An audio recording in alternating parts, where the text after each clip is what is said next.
देखिए, supreme court का statement बहुत क्लियर है। सुप्रीम कोर्ट ने मुल्क में जो हालात ख़राब हुए हैं नुपुर शर्मा के स्टेटमेंट के बाद में, उसके लिए नुपुर शर्मा को ज़िम्मेदार करार दिया है और ये भी कहा है कि तुम यहाँ आ रहे हैं, इसका मतलब ये कि आप ये समझते हैं कि जो मजिस्ट्रेट की सतह पर आपको नहीं जाना चाहिए।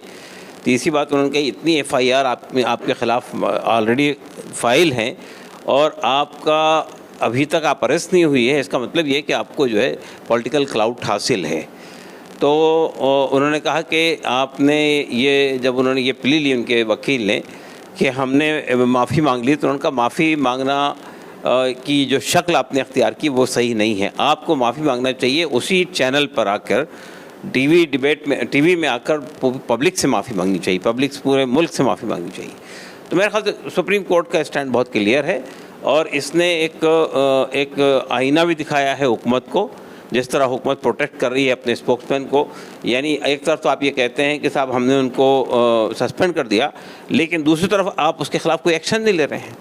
तो ये मुल्क के अंदर जो हालात ख़राब हुए हैं, जो रेडिकलाइजेशन हो रहा है, वो बुनियादी वजह यही है कि नुपुर शर्मा ने जो बयान दिया उसके ख़िलाफ़ कोई कार्रवाई नहीं हुई। अगर हुकूमत ने कार्रवाई कर ली होती और गिरफ़्तार कर लिया होता नुपुर शर्मा को, तो शायद वो सूरत हाल नहीं पैदा होती जो अब पैदा हुई। देखिए, जो आज उन्होंने ऑब्जर्वेशन किया है, अगर उसको बारीकी से देखा जाए तो वो नुपुर शर्मा के ख़िलाफ़ नहीं है। वो नुपुर शर्मा को जो लोग प्रोटेक्ट कर रहे हैं, जो तंत्र प्रोटेक्ट कर रहा है, उसके ख़िलाफ़ है। सुप्रीम कोर्ट ने बिल्कुल वाज़ेह अंदाज में एक तरह से वर्डिक्ट ना देते हुए वर्डिक्ट दे दिया है कि इस मुल्क का माहौल ख़राब करने में नुपुर शर्मा का बहुत बड़ा हाथ है। बहुत बड़ा नहीं, बल्कि she is only responsible for today's atmosphere. दूसरी बात ये कि सुप्रीम कोर्ट ने दिल्ली पुलिस पर जो डायरेक्टली यूनियन गवर्नमेंट के अंडर आती है, होम मिनिस्ट्री के अंडर आती है, अमित शाह जी के अंडर आती है, उनकी कारकर्दगी के ऊपर क्वेश्चन मार्क लगाया है। और आप जानते हैं कि दिल्ली पुलिस जो है वो तो एक बबुआ बन के रह गई है। जैसे कठपुतली होती थी ना, कठपुतली का नाच देखते थे, तो कठपुतली है होम मिनिस्ट्री की और उसके सरबराह हैं होम मिनिस्टर। तो सुप्रीम कोर्ट के जजेस का ये ऑब्जर्वेशन बेसिकली अमित शाह जी के ख़िलाफ़ है। जो अगर गिरफ्तारी नहीं हुई है नुपुर शर्मा की और नवीन जिंदल की अभी तक दिल्ली में, वो इसलिए नहीं हुई है क्योंकि अमित शाह जी ने नहीं चाहा है। तो सुप्रीम कोर्ट के वर्डिक्ट आने के बाद होम मिनिस्ट्री को फौरी तौर के ऊपर अपने आप को इंडिपेंडेंट जाहिर करने के लिए ये दिखाना चाहिए और दिल्ली पुलिस के पास ये औचित्य है कि नुपुर शर्मा को गिरफ्तार करें। देखिए, नुपुर शर्मा की रूलिंग पार्टी के स्पोक पर्सन की हैसियत से भी उन्होंने उस पर कटाक्ष किया है कि आप अगर रूलिंग पार्टी की स्पोक्स पर्सन हैं तो आपको ये पूरा कोई फ्रीडम नहीं हो गई कि आप किसी भी मज़हब के ताल्लुक़ से, किसी भी के ताल्लुक़ से माहौल ख़राब करने की बात कहेंगे। इसका अर्थ यही है। तो सरकार की अब जिम्मेदारी बनती है, अगर सरकार विदेशों में ये कहती है कि फ्रिंज एलिमेंट है, अगर सरकार ये कहती है कि हम उससे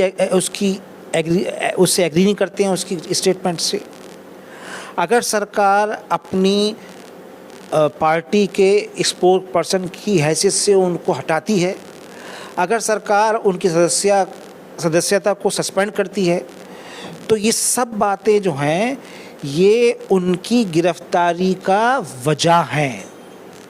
कोई दूसरी वजह नहीं बचती है जिसमें उनकी गिरफ्तारी का रीजनिंग हो कि नहीं हो। नो, गिरफ्तारी की ना होने की रीजनिंग अब कोई नहीं है।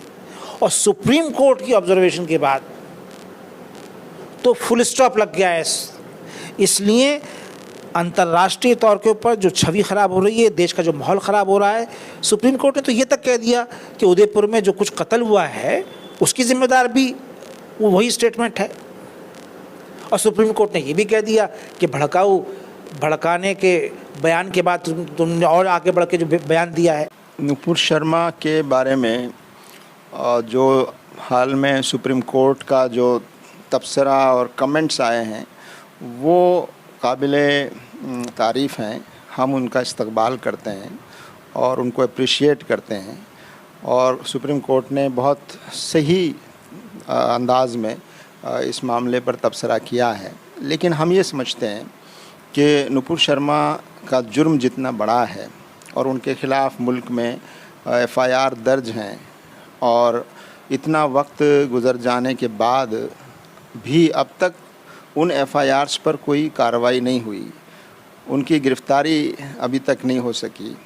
जबकि इस दौरान इस पूरे इन मामले में पूरे मुल्क में माहौल उनकी वजह से बिगड़ा और लोगों के जज्बात को ठेस पहुंची, लोगों ने मुजाहरे किए और यहाँ तक कि हमारे मुल्क की तस्वीर दुनिया में भी जो है वो ख़राब हुई और हमारे मुल्क को दुनिया के दूसरे ममालिक की नाराज़गी का भी सामना करना पड़ा।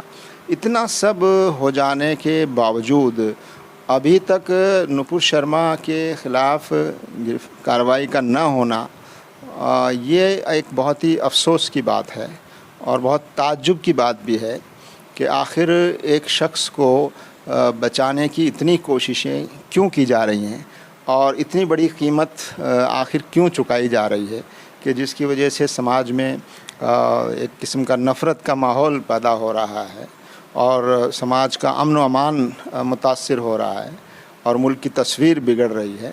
इसके बावजूद एक शख्स को बचाने की जो ये कोशिशें हैं ये बहुत ही अफसोसनाक है। इससे मुल्क का, समाज का बहुत बड़ा नुकसान अब तक हो गया है और अब और ज़्यादा ताख़ीर अगर उनकी गिरफ़्तारी में या उनके ख़िलाफ़ कार्रवाई में होती है तो मज़ीद नुकसान होने का अंदेशा है।